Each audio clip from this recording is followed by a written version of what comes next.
नमस्कार सांग मैंने जय जगन्नाथ मो स्वागतिका आपन को स्वागत कर मो यूट्यूब चैनल को। चलतु आज गोटे नुआ रेसिपी देखा बिना प्याज रसुण रे बुट आलू कखारु पड़ी गोटे सतुला। चलतु एबे आमे कौन करवा गोटे कड़ई बसैबा आगे तादरे किछि तेल नबा काटी रखी कखारु आलू को तादरे भाजिबा। कखारु आलू भाजी देले तादरे लुण हल्दी पके गोटे भलसे भाजीदबा। बुट मु कल राति भिजे रखी देखो बढ़िया फुली जाइए। एबे किछि आम ग्राइंडर जार रे टमाटो अदा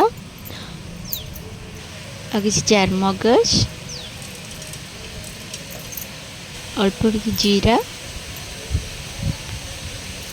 हल्का पानी देकी आम ग्राइंडिंग करदबा। देखो आम आलू कखारु भलसे भाजी आसला। एबे आम ताको भलसे एपट सेपट कर काढ़ीदबा।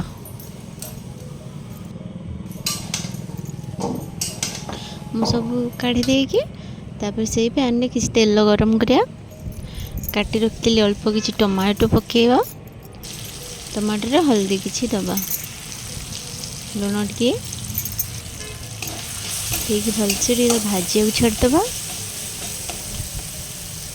देखो टमाटो हो गला बाटी रखी बाटन को तादरे ऐड करिया।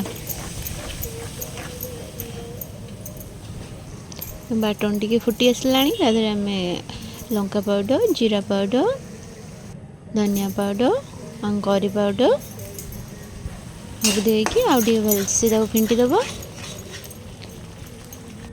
देखो हम बाटन हो गला एबे आम परिवा भाजी रखी से पकईया बुट पकईदब तो भलसे घाटीदबा।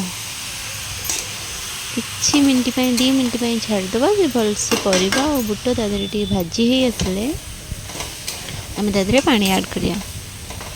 देखो ये बुट हो गला आम पानी ऐड करवा।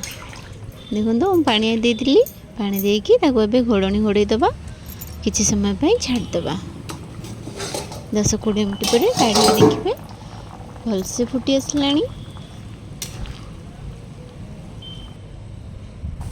मुझे एमती भलसे आलू और कखारु को चापिली। एबे तादरे कस्तूरी मेथी गरम मसला